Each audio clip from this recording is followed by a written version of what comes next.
àkójúmọ́ níbikíbi tẹ́ láǹfààní láti máa darapọ̀ mọ́ wa lórí ìkànnì Arólé Bàbá 1010 TV2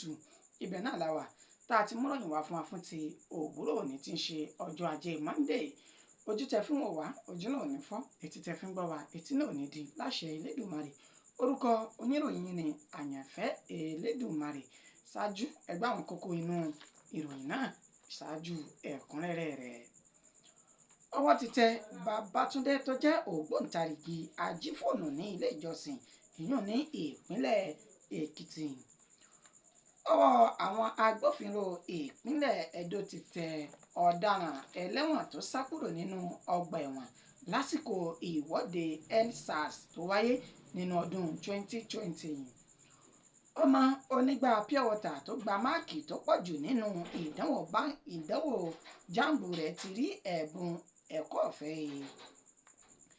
Iṣẹ́ ìyanu kan rèé pẹ̀lú bí àwọn ajínigbé tí wọ́n jí ìyàwó pásítọ̀ kan gbé ní ìpínlẹ̀ Ondo bí wọ́n ṣe sùn lọ fanfanfan bí ẹ̀ta lásìkò tán jí ìyàwó wòlíì náà gbé. Ọwọ́ àwọn ọlọ́pàá ìpínlẹ̀ Ondo ti tẹ ògbóǹtarìgì agbénipa ní ìpínlẹ̀ Ondo. Ẹ gbọ́ ẹ̀kúnrẹ́rẹ́ ìròyìn náà báyìí. Ọwọ́ tẹ Babátúndé tó jẹ́ ògbóǹtarìgì ajífóònù ní ilé ìjọsìn ní ìpínlẹ̀ Èkìtì. Ògbóǹtarìgì tó jẹ́ ẹni 40 ọdún nínú olè jíjà ìyún Ọláolúwa Babátúndé ó ní ọwọ́ àwọn agbófinró ti tẹ̀ ní ìpínlẹ̀ Èkìtì báyìí ní àdúgbò Ayégbájú ìjọba ìbílẹ̀ Ọ̀yẹ́ ní ìpínlẹ̀ Èkìtì. Alukoro fún iléeṣẹ́ ọlọ́pàá ìpínlẹ̀ náà Sunday Abutu ó ṣe ní àlàyé wípé àwọn fi páńpẹ́ òfin mú Ọláolúwa Babátúndé tó jẹ́ ògbóǹtarìgì ajífóònù ní ilé ìjọsìn. Ìgbà tí wọ́n fi páńpẹ́ òfin mú ògbóǹtarìgì Babátúndé náà tí ó sì ń ṣe àlàyé tó ń jẹ́wọ́ ẹ̀ṣẹ̀ lórí ẹ̀sùn tí wọ́n fi kàn ọ̀hún ó ṣe ní àlàyé wípé lótìtọ́ àti lódodo ó ní òun ya ògbóǹtarìgì nínú ká máa jí fóònù yíyún ẹ̀rọ ìbánisọ̀rọ̀ àwọn olùjọ́sìn ní ilé ìjọsìn kọ̀ọ̀kan. Ó ní òun yan iṣẹ́ ìláyò látàrí wípé àwọn èèyàn kò lè fura sí òun àti pé òun nìkan ni òun dá iṣẹ́ náà ṣe. Ó ṣe ní àlàyé pé àkàìmọye ilé ìjọsìn ó ní òun ti jí àwọn ẹ̀rọ ìbánisọ̀rọ̀ lóríṣiríṣi tó ṣe pé òun máa ń darapọ̀ mọ́ wọn bí ara àwọn tí wọ́n jọ ń ṣe ìjọsìn fún Jésù Kristi tí ń ṣe Olúwa wa ni. Ó ní ṣùgbọ́n lásìkò tí ìjọsìn bá ti wọra báyìí níṣe ni òun yóò palẹ̀ ẹ̀rọ ìbánisọ̀rọ̀ àwọn olùjọ́sìn náà mọ́. Èyí tó ṣe kẹ́yìn tí ó fi wú lọ́wọ́ ó ní ẹ̀rọ ìbánisọ̀rọ̀ àwọn ilé ìjọsìn Christ Apostolic Church ìyún tó ṣe wípé ẹ̀rọ ìbánisọ̀rọ̀ 7 ọ̀tọ̀ọ̀tọ̀ ó ní ó sọ wípé òun jí kó tí ọwọ́ fi bà á nígbà tí ó ń ṣe àlàyé bí ó ṣe ń ṣe àwọn ẹ̀rọ ìbánisọ̀rọ̀ tó ń jí kó yìí. Ó ní tí òun bá ti jí gbogbo ẹ̀ níṣe ni òun yóò palẹ̀ rẹ̀ mọ́ tí òun yóò sì kó fún onímọ́tò kan tí ó bóun kó lọ sí ìpínlẹ̀ Èkó lọ́dọ̀ ọ̀rẹ́ òun níbi tí yóò ti lọ tún ta tí yóò sì san owó náà sí àsùnwọ̀n òun. Ṣùgbọ́n báyìí ó ní níṣe ni ọwọ́ pálábá báyìí ni ó ti ṣẹ́gi tí alukoro iléeṣẹ́ ọlọ́pàá ìpínlẹ̀ Èkìtì náà yàn Sunday Abutu sì ní lẹ́yìn tí àwọn bá ti ṣe ìwádìí àwọn lórí ọ̀rọ̀ náà tí ó sì ti fi ìdí rẹ̀ múlẹ̀ níṣe ni àwọn yóò takọ́sọ rẹ̀ lọ sí ilé ẹjọ́ láláì gbèsù gbẹgbà.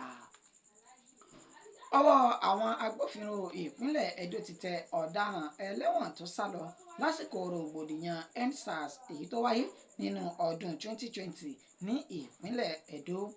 Ògbóǹtarìgì ọ̀daràn tí wọ́n pe orúkọ rẹ̀ ní Jacob Alonge tó sì tún jẹ́ ẹlẹ́wọ̀n ó ní ó dájú wípé ó fi ẹsẹ̀ fẹ́ tó júbà ehoro lásìkò EndSARS tó wáyé ní ọdún 2020 ṣùgbọ́n tí ọwọ́ àwọn agbófinró ìpínlẹ̀ Ẹdó ti tẹ̀ ẹ́ báyìí tí wọ́n sì sọ wípé àwọn ti dá padà sí ààyè èyí tó yẹ kí ó wà gẹ́gẹ́ bí ó ṣe jẹ́ pé nínú ọdún 2020 ó ní wọ́n ṣe ní àlàyé pé ilé ẹjọ́ gíga ní ìpínlẹ̀ Ẹdó ó dá ní ẹ̀bi ẹ̀sùn ìfipábánilò pẹ̀lú bí ó ṣe fi ipá bá ọmọ rẹ̀ tí orúkọ rẹ̀ jẹ́ Gift Alonge lò pọ̀ nínú ọdún náà tí wọ́n sì dá ní ẹ̀wọ̀n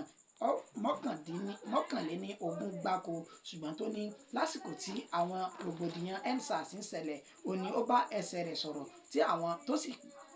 tó sì darapọ̀ mọ́ àwọn ẹlẹ́wọ̀n èyí tí wọ́n sá lọ lásìkò náà. Ó ṣe ní àlàyé wípé Alonge yìí ó ní kò yẹ ní ènìyàn tó lè máa gbé ní àwùjọ àwọn ẹni rere tó di pé kíni àwọn ìwà kólekóle ó ní ó ń bẹ ní ọwọ́ rẹ̀ ní àsìkò tí a wà yìí. Ó ní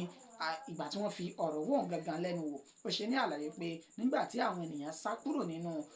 nínú ọgbà ẹ̀wọ̀n ìpínlẹ̀ Ẹdó ó ní òun náà bá inú òun sọ̀rọ̀ tí òun náà sì júbà ehoro tó ń sá lọ sí abúlé àwọn ètò wà nínú jìgbọnjìgbọn ìpínlẹ̀ Ẹdó náà, ṣùgbọ́n ní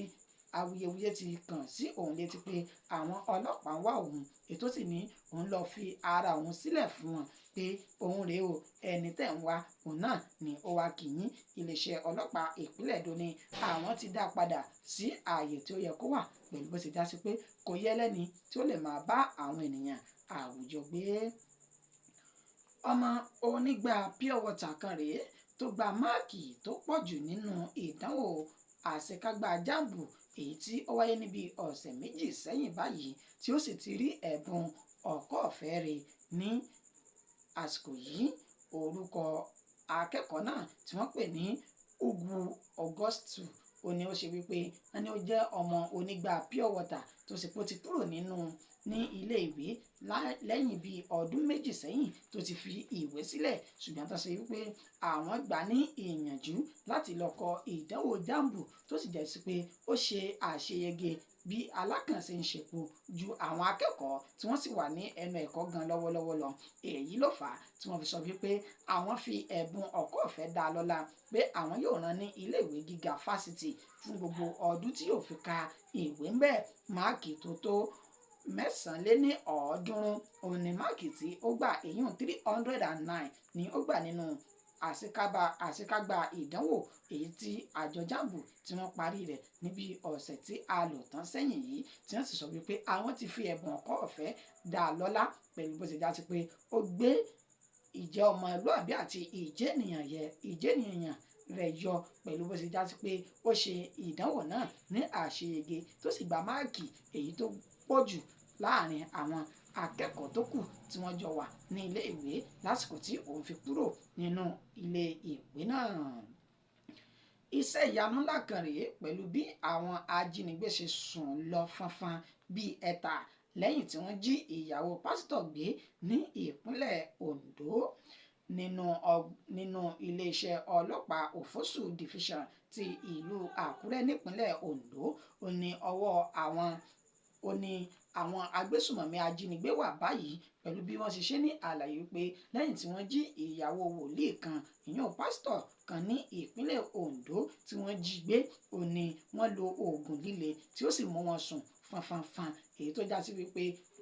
ìyàwó pásítọ̀ ọ̀hún àti àwọn méjì mìíràn tí wọ́n jọ jí gbé papọ̀ ó ní orí kó wọn yọ lásìkò tí wọ́n sùn bí ẹ̀tà yìí sí wọn ní àsùn fanfan báyìí ó ní tigi ẹ̀fọn èyí tó mú wọn tí wọ́n fi sùn fanfanfan. Orúkọ àwọn ajínigbé ọ̀hún tí ọwọ́ àwọn ọlọ́pàá bá tí wọ́n sì ti wà láhàámọ́ àwọn agbófinró ọ̀hún ó ní Garuba Mumini, Yusuf Tale, Kabiru Muhammed, Sheibu Umaru àti Adamu Muhammed. Wọ́n ṣe ní àlàyé pé ẹnìkan tí orí kó yọ lásìkò tí wọ́n sùn fanfanfan yìí ó ní ó wáá fi ọ̀rọ̀ náà ta àwọn agbófinró létí tí wọ́n sì lọ ṣe àbẹ̀wò sí ibi tí wọ́n kó wọn pamọ́ sí, èyí tí wọ́n sì bá wọn ní àsìkò tí wọ́n sì ń sun wọn ọ̀hún náà lọ́wọ́ tí wọ́n fi páńpẹ́ òfin kó àwọn márààrún. Ẹni tó jẹ́ alukoro iléeṣẹ́ ọlọ́pàá ìpínlẹ̀ Ondo ó ṣe ní àlàyé pé àwọn ń ṣe ìwádìí àwọn lọ tí àwọn yóò sì fi ojú wọn ba ilé ẹjọ́ lásìkò tí àwọn bá ti rí ìdí òkodoro ọ̀rọ̀ náà jálẹ̀. Ọwọ́ àwọn ọlọ́pàá ìpínlẹ̀ Ondo ti tẹ ògbóǹtarìgì agbénipa ní ìpínlẹ̀ Ondo náà. Ògbóǹtarìgì tí wọ́n sọ wípé agbénipa àti agba ọ̀kadà ọlọ́kadà ti Pátíkùkù wọ́n ní wọ́n pe orúkọ rẹ̀ ní Dọlápọ̀ Babalọ́lá ní ilẹ̀ Olújì sí Òkè Igbó àti ìlú Ondo gangan. Ó ní wọ́n sọ wípé ó ti máa ń wu ìwà burúkú yìí tó ti máa ń sọsẹ́. Kọmíṣánná fún àjọ ọlọ́pàá ìpínlẹ̀ Ondo Àbáyọ̀mí Ọ̀làdàpọ̀ ó ṣe ní àlàyé wípé ọ̀daràn náà ní ọwọ́ tẹ̀ tí ó sì ti ń ká bòròbòrò ní àgọ́ àwọn pẹ̀lú bó ṣe sọ wípé òun ti pa ó kéré tán ènìyàn 5 tí wọ́n sì ti ṣe ọ̀pọ̀lọpọ̀ léṣe ní ìpínlẹ̀ Ondo. Ó ṣe ní àlàyé pé nínú àwọn tí òun tó ti gba ẹ̀mí wọn ó ní ọmọ ẹ̀gbọ́n òun kan wà láàrin wọn tó ṣe wípé òun dọ́gbọ́n gba ọ̀kadà ní ọwọ́ rẹ̀ tí òun sì gba ẹ̀mí rẹ̀. Ó ní gbogbo iṣẹ́ burúkú yìí kò ṣẹ̀ṣẹ̀ di pé òun bẹ̀rẹ̀ láti ọdún 2021 ni òun ti yan iṣẹ́ náà láàyò pẹ̀lú bó ti já sí pé àwọn tí òun bá ti pa báyìí òun kì í ta ẹ̀yà ara wọn ṣùgbọ́n òun máa ń yọ ẹ̀yà ara wọn láti lọ fún babaláwo tó gbọ́n fá yanranyanran tí yóò sì bọ́n fi ṣe ètùtù ọ̀rọ̀ èyí tó ń pè ní oògùn owó tí yóò mọ̀ ní ọ̀rọ̀ dáadáa ní ọwọ́ ti bàbá yìí tí àwọn ọlọ́pàá ìpínlẹ̀ Ondo sì ti sọ wípé àwọn ti fi pápẹ́ òfin mú o. Ìwádìí sì ti ń lọ láìpẹ́ yìí ni àwọn yóò sì takọ́sọ rẹ̀ lọ sí ilé ẹjọ́ lórí ẹ̀sùn ìpànìyàn àti ìjí ohun olóhun gbé tí wọ́n fi kàn án nípínlẹ̀ Ondo. Ìròyìn wa kò ní jù báyìí lọ fún ti òwúrọ̀ ìní oníyanṣe ọlọ́bẹ̀ṣe ẹ̀yin tí ẹ bá wa fìfẹ́ jẹ́ náà ẹ sì kú àìbínú sí wa lórí ìkànnì Àrólé Bàbá 1010 TV2 náà la sọ pé a wà ẹ fi subscribe yín kẹ́ ẹ fi gbé tiwa náà ní arúgẹ èyí ni pé kẹ́ ẹ gbọ́ wọlé bọ́tìnì subscribe kẹ́ ẹ subscribe sórí ìkànnì yìí kẹ́ ẹ sì mọ́ bá wa share ìròyìn káàkiri káwọn tí wọ́n jẹ́ ọmọ káàárọ̀ oòjíire tòótọ́ kí wọ́n lè mọ̀ wípé a ti ń ṣe ìkànnì kan ti wà tí ń ṣe ìgbélárugẹ fún èdè àti àṣà Yorùbá lórí ìkànnì Àrólé Bàbá 1010 TV2 kó tó di àkókò tá a tún padà wá múròyìn mẹ́wàá fún wa orúkọ tèmi kò yí padà àyànfẹ́ Elédùmarè yín náà ni lónìí ọjọ́ ajé ajé àfilé wa ṣèbùgbé àràjẹ jẹun àní rí ohun àráhùn ká tó náwó ní òní ọjọ́ ajé àti títí ayérayé wa títí dé àkókò tá a mọ̀ pàdé ire gbogbo lọ́dẹ̀dẹ̀ ẹnìkọ̀ọ̀kan wa ó dàbọ̀.